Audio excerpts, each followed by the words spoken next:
Muy buenos días, mis queridos estudiantes. Les saluda el profesor Luis David Mitmazulca, pero me puedes llamar Damitz. Vamos a iniciar nuestras clases virtuales que corresponde al curso de lenguaje. El tema que corresponde en esta semana es el significado valores semánticos. Recuerden ustedes que estamos ya en la separata número 9. Muy bien, empezamos con nuestra clase. Muy bien. Antes de empezar directamente con el tema, quiero hacer algunas precisiones, ¿ya? Algunas diferencias entre el signo y el signo lingüístico, ¿ya? El signo es una determinación general y el signo lingüístico se basa básicamente a la lengua, al idioma, ¿ya? Muy bien. El signo tiene una clasificación, ¿ya? Se clasifica, por ejemplo, en símbolo, ¿ya? Tenemos acá, por ejemplo, una balanza que simboliza la justicia, ¿ya? Tenemos un indicio, ¿ya? Que los indicios es básicamente de corte natural. Por ejemplo, el sol que representa el calor, las nubes grises que representan que va a llover, el frío, ¿no? Entonces, es algo natural, los indicios. Y el icono es algo que representa la realidad tal como es. Por ejemplo, esa imagen es de un teléfono, una fotografía, un mapa, ¿ya? Eso es lo que es el signo. Ahora, el signo lingüístico, ¿ya? Ustedes deben saber ya que tiene dos elementos, tanto el significado como el significante. Los dos forman el signo lingüístico, ¿ya? Es decir, no puede haber, ¿ya? Signo lingüístico si solamente existiera significante. ¿Ya? No, necesita necesariamente los dos, significante y significado. ¿Está bien? Muy bien. Ahora, ¿cuál es la estructura de este signo lingüístico? ¿Ya? Como yo le dije, siempre va a tener un fondo y una forma. Pero antes de eso, ¿quién es el representante, el quien diseñó, el quien inventó el signo lingüístico? Es Ferdinand de Saussure, considerado como el padre de la lingüística, ¿ya? Entonces, lo que yo quiero precisar son dos cosas. El signo y el signo lingüístico son dos cosas diferentes, ¿ya? Pero en cuanto a su estructura, es decir, cómo está estructurado, básicamente es lo mismo, prácticamente. En algunos casos lo llaman de manera diferente, pero siempre el signo va a tener un significado y va a tener un significante. El signo lingüístico también va a tener un significado, un significante, ¿ya? O sea, el signo tiene dos partes, ¿ya? Entonces, y el signo lingüístico por ende. Entonces, eso es lo que quiero hacer la aclaración, ¿ya? Al fin y al cabo, lo pueden indicar como el signo con otros nombres, la parte del signo con otros nombres, puede ser fondo y forma, puede ser objeto, ¿no? Objeto y eh, concepto o evocación de ese objeto, ¿no? Entonces, básicamente son dos. Entonces, esa es la diferencia entre signo y signo lingüístico, ¿ya? O sea, son diferentes, pero en su estructura, básicamente, al fin y al cabo, es lo mismo, ¿ya? Muy bien. Una vez aclarado ya la precisión, vamos a entrar directamente con nuestro tema, ¿ya? Muy bien, empezamos. ¿Qué es la palabra? ¿Ya? La palabra entendiéndolo como signo, porque les había dicho yo a ustedes que la palabra es un signo, o sea, todo lo que nos rodea son signos. ¿Ya? Entonces, ¿qué es la palabra? Vamos a buscar primero la definición de la RAE. ¿Qué nos dice la RAE sobre la palabra? Bueno, acá tenemos dos acepciones, ¿okay? Que son dos definiciones. Segmento del discurso unificado habitualmente por el acento, el significado y pausas potenciales inicial y fin, ¿no? Ahora la acepción número 2 dice representación gráfica de la palabra hablada, ¿no? Entonces, lo que te está diciendo es que la palabra también tiene una estructura, ¿no? Que es significado y significante. A ver, otra definición semántica de la palabra, ¿no? Debemos entender que la semántica es una disciplina de la lingüística. Es una unidad lingüística constituida por un significante y por un significado, ¿ya? Entonces, la palabra va a tener significado y va a tener significante. La RAE es una definición general, ¿no? Discurso unificado habitualmente por el acento, está unificado por el acento. Imagínate, palabras que no tenga acento, no sería palabra. Palabra. ¿Dónde ya lo voy a ofrecer vos? Acá. Este es el núcleo. Este es el núcleo. Entonces, esta sílaba tónica une a esta sílaba y la une a esta otra sílaba. ¿Ya? Entonces, esa es la palabra. Entonces, la palabra es un signo. ¿Ya? Es un signo que nos evoca algo. ¿Ya? Muy bien. Continuamos. ¿Cuál es la estructura de la palabra? Muy bien, como yo les había dicho que tiene dos. Tiene, en ese caso, concepto, imagen acústica, significado, significante. ¿Ya? ¿Por qué? ¿Por qué la palabra va a tener dos partes? Porque es un signo, pues. Y yo les había dicho que el signo lingüístico o el signo, al fin y al cabo, tiene dos partes. ¿Ya? Entonces, le ponen otros nombres. En este caso, la palabra tiene, se le conoce con otro nombre, ¿no? Expresión y contenido. Expresión y contenido. Muy bien. Entonces, te dice acá. Estructura de la palabra. Unos años más tarde, en 1943, Lois Helmsleth, ¿ya? O sea que es un lingüista, ¿ya? Vamos a conocer quién es él, ya es un lingüista, o sea, después de Ferdinand de Saussure, porque Ferdinand de Saussure es el padre de la lingüística moderna. Años después, ya, años más tarde, ¿qué es lo que él plantea? Él descubre, ¿no? Y le da nombre a eso, ¿no? Lo que ya había descubierto Saussure, ¿no? Es decir, te dijo que la palabra tiene contenido y tiene expresión. Introdujo dos términos, contenido y expresión. Contenido y expresión. Para referirse a lo que Saussure llamó significado significante. Entonces, es lo mismo. Hablar de contenido es lo mismo que hablar de significado. Hablar de expresión es lo mismo que hablar de significante. ¿Está bien?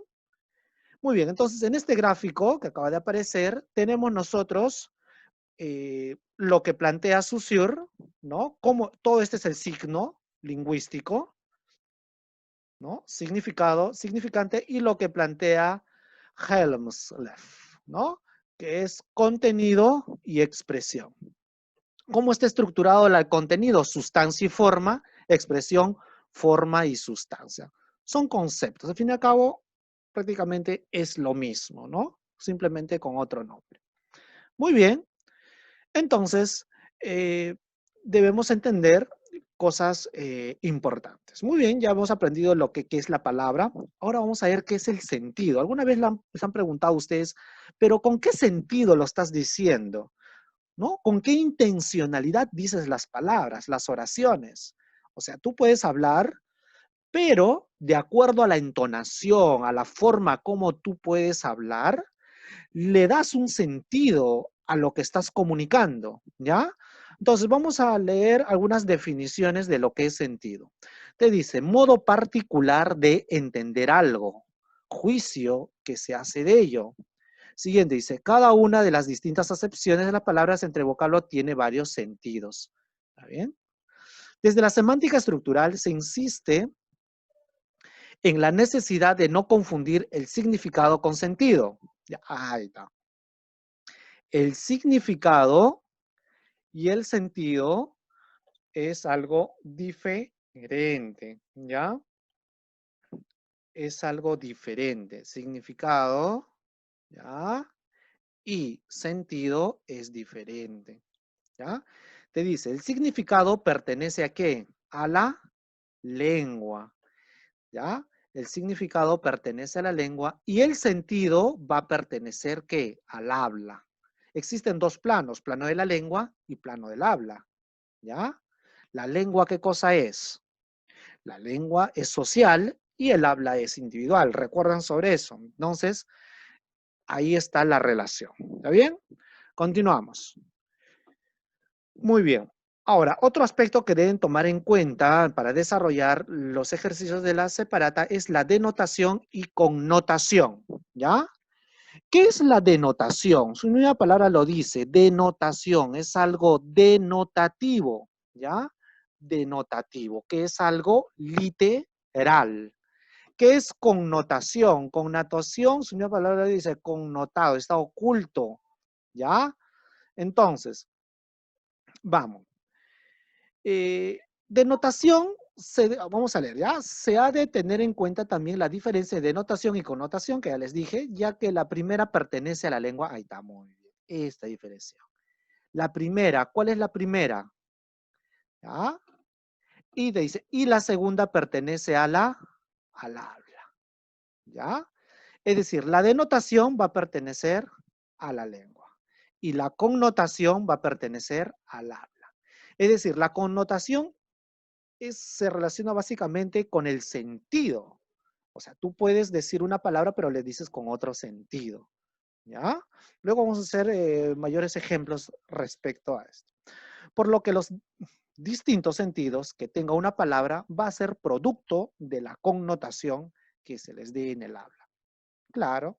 Muy bien. Entonces, la denotación es algo literal y la connotación es algo inferencial. Se infiere. ¿Ya? Muy bien. Pasamos a la siguiente. Es muy importante recordar esto porque hay muchos ejercicios sobre esto. ¿Ya? Muy bien. Bueno, vamos a hacer más referencia a lo que es la denotación. Es el significado original de la palabra que identifica la forma exacta al referente. Su significado es entendido por todos, por los hablantes de una lengua. ¿Está bien? Entonces la denotación es el significado original. Por ejemplo, vamos, mano, te dice, parte del cuerpo unida a la extremidad del antebrazo y que comprende desde la muñeca inclusive hasta la punta de los dedos. Esta es una mano. Esa es la definición real, original. Ahora, ¿qué es una connotación? ¿Ya?